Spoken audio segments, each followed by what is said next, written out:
Ave Maria, frères et sœurs, que la paix de Dieu règne en vous. Votre serviteur, le Père Jean-Raphaël Mariton, nous dit: je vous rejoins ce 14e jour du mois de novembre et pour continuer notre méditation, nous parlerons aujourd'hui du soulagement des âmes du purgatoire. Oui, nous pouvons les soulager.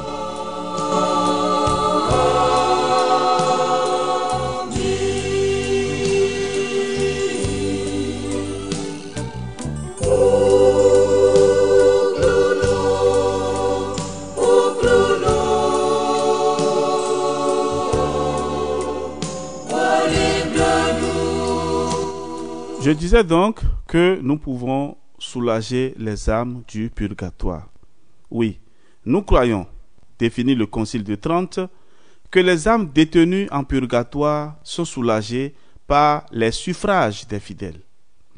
C'est ainsi que, dans sa magnifique et divine unité, l'Église comprend les chrétiens de tous les temps et de tous les états. La charité qui les unit et rend commun leur bien spirituel ne s'étend pas seulement aux vivants, elle passe au-delà du tombeau avec ceux qui sont morts dans la paix du Seigneur. La charité, disait saint Paul, n'est pas comme la foi et l'espérance qui s'éteignent pour nous à notre dernier soupir. Elle survit à la mort et ne périt jamais. Ainsi, les justes, après leur trépas, ne sont pas séparés de l'Église, ni retranchés de la communion des saints. Ils sont toujours nos frères, nos amis, notre prochain. Comme les anges et les élus du ciel, nous pouvons aussi délivrer ces âmes de leur prison. Bien plus, les anges et les saints ne le peuvent que par leur prière, et nous le pouvons, nous, par toutes sortes d'amour, de bonnes intentions, de prières et de charité. Dieu nous a donné une telle puissance sur le sort de ces âmes, dit le Père Faber, qu'il semble plus dépendre de la terre que du ciel. Telle est la consolante doctrine de l'Église, telle est la touchante économie de la communion des saints. Quelle joie pour vous qui pleurez un père, une mère, un époux, un enfant. Consolez-vous. Vous pouvez encore leur donner des preuves de votre amour, de votre dévouement. Vous pouvez être leur ange libérateur. Hâtez-vous donc, frères et sœurs, venez briser leurs chaînes, venez solder leurs dettes, afin que ces chères âmes puissent s'envoler dans le sein de l'Église triomphante, le paradis.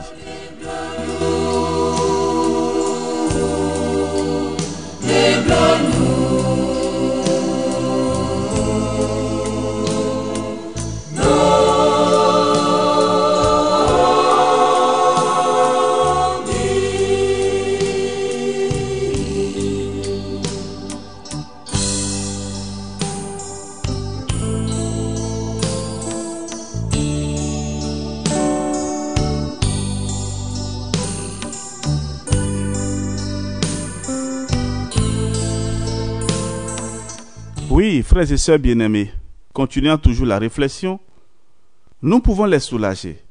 Oui, non seulement nous pouvons, mais encore nous devons venir au secours de ces âmes malheureuses. Nous le devons à Dieu. Père bon et tendre, il les aime comme ses épouses et désire vivement leur ouvrir la porte du ciel. Mais sa justice s'y oppose. Alors, il se tourne vers nous et nous supplie de les aider.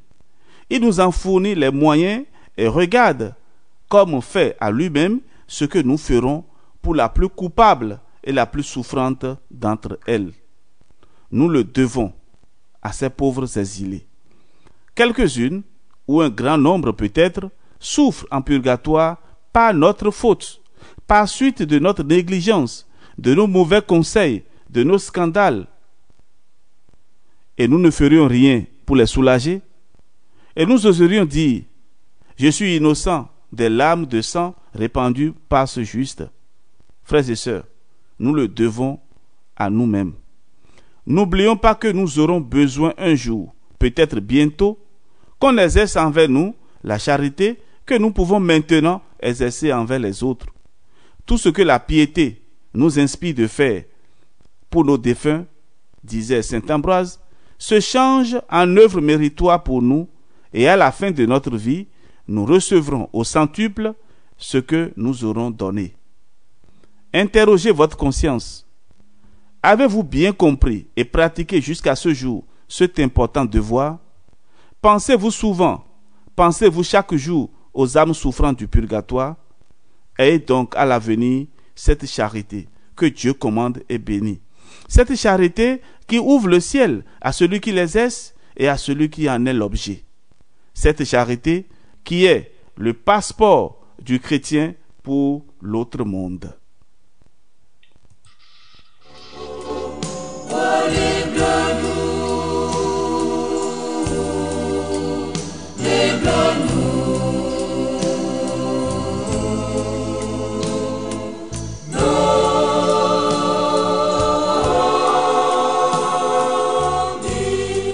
Frères et sœurs bien-aimés, voici pour vous un exemple. Catherine de Cotton était issue d'une famille ducale, c'est-à-dire une famille de noblesse. Petit enfant, sa piété et sa ferveur étaient celles d'un ange. Elle n'avait pas encore atteint sa 8e année lorsqu'elle perdit son père. Un jour, il lui apparut tout enveloppé des flammes du purgatoire. « Ma fille, lui dit-il, je serai dans le feu jusqu'à ce que tu aies fait pénitence pour moi. » Le cœur empli de compassion, Catherine s'éleva, avec un courage viril au-dessus de la faiblesse de son âge. Elle préluda dès ce jour à ces austérités étonnantes qui ont fait d'elle un prodige de pénitence. Ses larmes, ses prières, ses mortifications eurent bientôt désarmé la justice divine et acquitté la dette paternelle. Son père, rayonnant de l'éclat des bienheureux, lui apparut de nouveau et lui adressa ces paroles. « Dieu a accepté tes actes d'amour, tes prières, ma fille. Je vais jouir enfin de la gloire. Continue toute ta vie de t'immoler en victime pour le salut des âmes souffrantes. C'est la volonté divine. » L'héroïque Vierge fut fidèle à sa mission sublime. Toute sa vie, elle pria et pratiqua des austérités effrayantes qui, pour le soulagement des morts. Ses pieuses compagnes voulut l'engager à diminuer un peu ses pénitences. Elle répondit par ces remarquables paroles qui trahissent tout le secret de sa vie. Nous citons: « Quand on a vu, comme moi, ce que sont le purgatoire et l'enfer, on n'en fera jamais trop pour tirer les âmes de l'un et les préserver de l'autre. Je ne dois donc pas m'épargner parce que je me suis offerte en sacrifice pour elle. » Fin de citation. Et nous aussi, frères et sœurs, nous avons la mission et le devoir de secourir les âmes que Jésus a rachetées. Ne l'oublions jamais.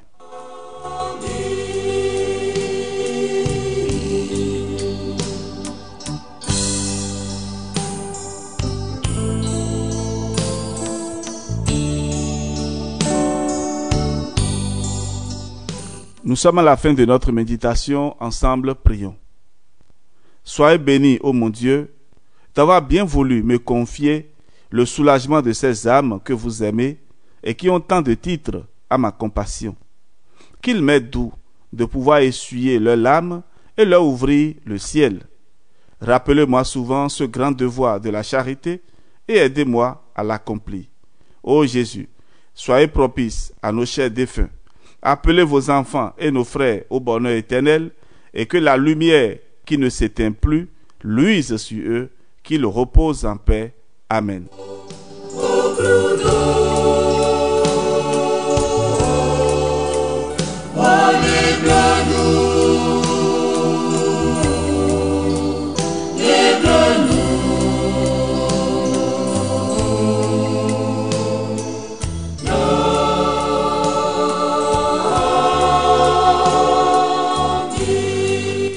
Voilà, frères et sœurs, ainsi s'achève notre méditation de ce jour. Nous sommes interpellés et nous devons soulager et délivrer les âmes au purgatoire. Que le Seigneur nous donne la force. Que le Seigneur, par des occasions de notre vie, suscite notre attention à prier pour les âmes au purgatoire. Soyez dans la paix et dans la joie si vous priez vraiment pour les âmes au purgatoire. Et que le Seigneur vous bénisse au nom du Père et du Fils et du Saint-Esprit. Amen. À demain pour la suite.